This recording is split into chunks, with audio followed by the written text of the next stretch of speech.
اللہ کے ساتھ رشتہ کیوں ضروری ہے؟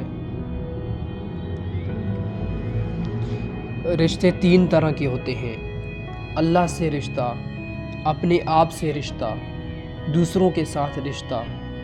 اللہ کے ساتھ رشتہ کیوں ضروری ہے؟ اللہ سے رشتہ اس لیے اہم ہے کہ یہ آپ کو سکون دیتا ہے۔ اللہ پر یقین کا مطلب اللہ کے ساتھ ایک مثبت تعلق رکھنا بھی ہوتا ہے۔ اسی طرح اللہ سے رشتے کا ایک مثبت مطلب آپ کی زندگی میں آتا ہے۔ اگر آپ زندگی میں مسائل کا سامنا کر رہے ہیں تو آپ اس کو اللہ کی جانب سے دی گئی سزا بھی سمجھ سکتے ہیں، لیکن اگر آپ جانتے ہیں کہ اللہ مہربان اور محبت کرنے والی ذات ہے تو پھر اس مصیبت کو اللہ کی طرف سے آنے والی آزمائش سمجھیں گے اور اس آزمائش کا سامنا کرنے کی کوشش کریں گے۔ اسی طرح آپ کی نشوونما ہوتی ہے۔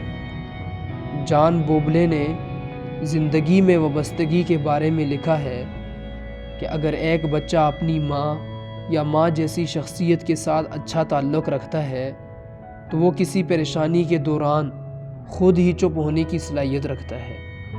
اچھے رشتے اسی طرح کے تعلق بنانے کی اہلیت دیتے ہیں، اور جس طرح کے احساسات آپ رشتوں کے بارے میں رکھتے ہیں ویسا ہی مطلب آپ واقعات کو دیتے ہیں۔